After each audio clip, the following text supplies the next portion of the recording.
Os Anticristos. Parte 4. Final.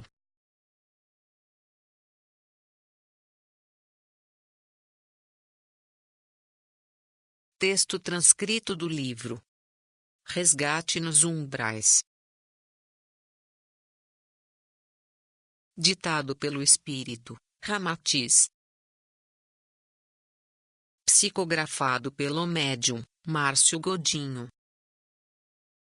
Com exceção do mundo antigo, sabemos que a maioria daqueles que adotaram um comportamento anticrístico acabou por experimentar o próprio método. O feitiço fatalmente viraria contra o feiticeiro. O que dizer sobre isto? Sempre que lançamos no universo vibrações correspondentes aos nossos anseios mais íntimos, é necessário precavermos-nos do conteúdo destes anseios. Pois o cosmo é fonte inesgotável de energias criadoras, sendo, portanto, um solo fértil para a proliferação de sementes de amor ou ódio. Estas sementes, quando lançadas à revelia, tornam as pessoas uma espécie de jardineiro a laborar para seu desenvolvimento. Obviamente, um indivíduo que se esforça para andar no caminho do bem, não tratará das sementes maléficas. Mas sabemos que uma simples vibração de rancor ou inveja constitui potente fertilizante para as sementes do mal. E quando as sementes lançadas a lures encontram estes jardineiros incautos, ganham força e fogem ao controle de seu primeiro semeador. Por isso, ao final da Segunda Guerra, já não estava mais nas mãos de Hitler, nem mesmo dos aliados o poder de decisão. A egrégora que tomou conta de todos os exércitos era semelhante àquela que movimenta as forças da natureza provocando fortes tempestades e tsunamis, que operam com o propósito de reestruturar todo um ecossistema cuja renovação se faz necessária. Por isto, vos lembramos que é necessário aprender a controlar vossas emoções, especialmente vossos desejos. Pois a maioria dos indivíduos torna-se vítima daquilo que tanto desejava. E depois, sentimentos desmedidos facilmente escapam ao controle de seus emissores, ganham força na infinitude do cosmo, e encontram eco no coração dos rancorosos.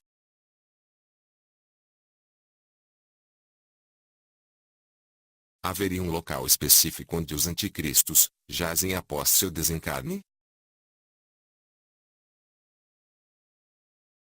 Por misericórdia divina, estes irmãos, tão logo se processem seu desencarne, são colocados em locais distintos aos demais espaços umbralinos.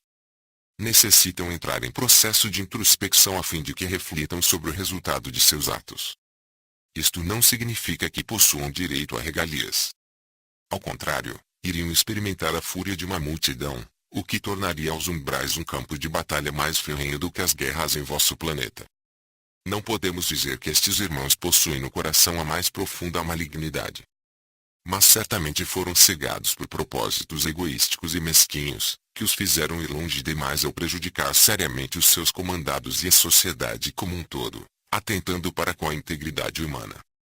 Não há justificativas para o massacre ao povo judeu, da mesma forma que não há justificativas das guerras pela posse do ouro negro. Porém, quando um indivíduo, tomado pela mais insana das ambições, decide ter aquilo que não lhe pertence, então a mais simples das razões é suficiente para arquitetar um plano de invasão territorial. Deveis levar em conta que nada no planeta pertence ao homem. Este, por sua vez, é simples mandatário do patrimônio sideral.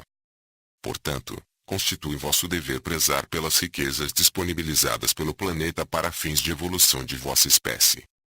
E levando em consideração que esses irmãos funcionam até o presente momento como fontes captadoras do ressentimento de toda a humanidade, pois foram taxados de tiranos e déspotas, levará muitos séculos para que seu rastro de destruição seja esquecido por vós.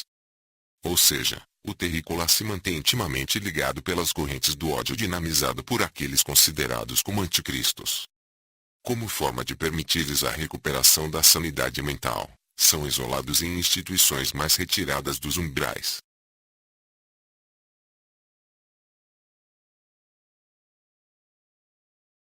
E quanto àqueles que foram prejudicados? Acaso não merecem algum tipo de explicação por parte de seus flagelos? Vosso pensamento ainda está fortemente ligado ao conceito do juízo final, em que tão logo se processe o desencarne, o indivíduo é posto num tribunal que irá julgar seus atos mais vis. A justiça divina funciona de maneira diferente. Não há julgamentos nem para o pior assassino.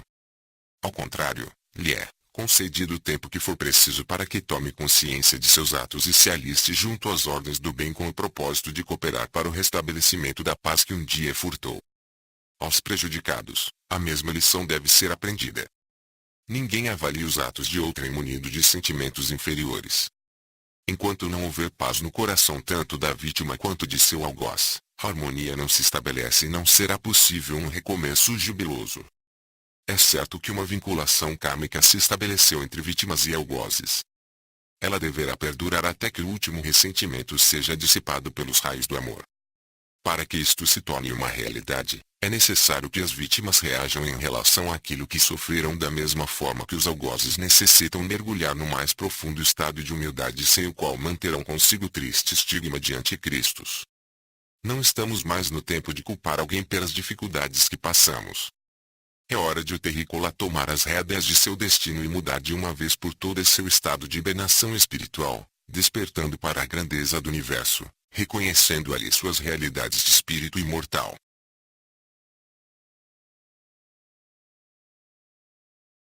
Poderíamos citar o exemplo de alguns estadistas ou líderes religiosos que instigaram as guerras ou impuseram ao povo graves dificuldades. Vem-nos ao pensamento o presidente romeno, Nicolai Ceausescu, o Ayatollah Khomeini, o general Pinochet e mais recentemente o presidente iraquiano deposto, Saddam Hussein, condenado à pena de morte por crimes contra a humanidade. Chegará o tempo em que estes governantes farão acerto de contas com aqueles os quais prejudicaram. Amados por uns, odiados por outros. Estes homens movimentaram sentimentos contraditórios por parte de seus governados. Foi este duelo de forças extremas que os manteve no poder. Foram também movidos pela força de seu sistema social. Atualmente vossas leis contradizem umas às outras. Aquilo que é legal numa nação, na outra é crime passível de execução, e, uma vez que um indivíduo é condenado por um crime cometido, a pena imposta pelo Estado haverá de torná-lo em ser livre tão logo seja cumprida. Esta é a lei dos homens. A lei divina opera segundo métodos impossíveis de serem compreendidos pelo terrícola em seu atual estágio evolutivo. Mas estes métodos cuidam para que um simples movimento delituoso seja corrigido perante a harmonia sideral. O ex-presidente iraquiano, Saddam Hussein, cumpriu a pena que lhe fora imposta. Tirou a vida de milhares de indivíduos os quais deveria proteger na condição de estadista, entretanto o Estado lhe concedeu uma chance de redimir-se através do cumprimento penal. Portanto, Saddam Hussein, é para vós um cidadão redimido de seus crimes por ter cumprido a lei dos homens, ainda que não mais esteja no mundo dos encarnados. Tão logo desperte, cá no mundo espiritual, tomará ciência de seus atos e verá segundo a lei reencarnatória, o que lhe moveu a realizar tais atos contra seu povo. É tão somente a partir desta constatação que poderá Hussein iniciar seu processo de reordenação evolutiva. Apesar dos crimes que cometeram, esses irmãos não devem ser lembrados como anticristos. Pois assim como ocorre em vossa malhação de Judas, ritual promovido pela Igreja Católica, o entendimento parcial em relação aos atos praticados por todos esses que vos citamos, levará a uma formação conceitual distorcida, o que ajudará na continuidade de uma psicosfera carregada de energias tenebrosas. Pois o que alimenta a imagem do mal são o preconceito e parcialidade, gestos que o terrícola precisa urgentemente se libertar.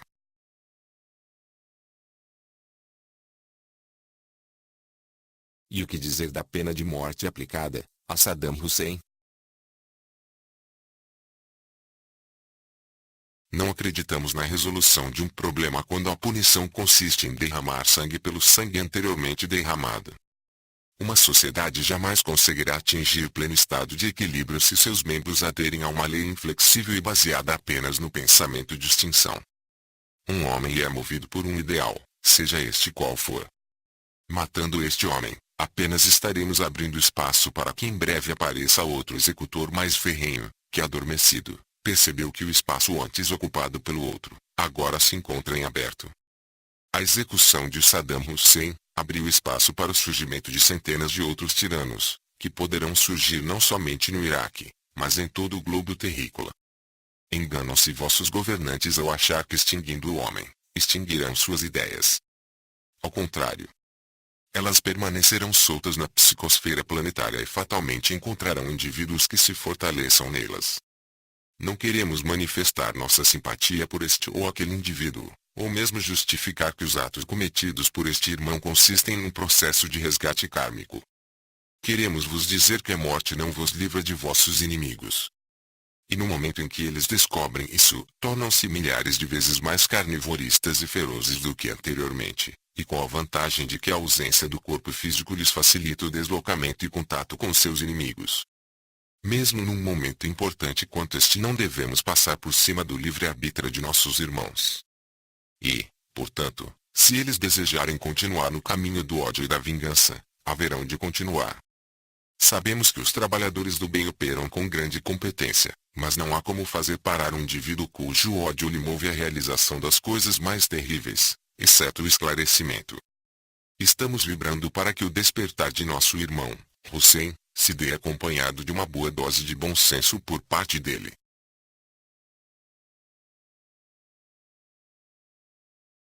E haverá o surgimento de outros anticristos.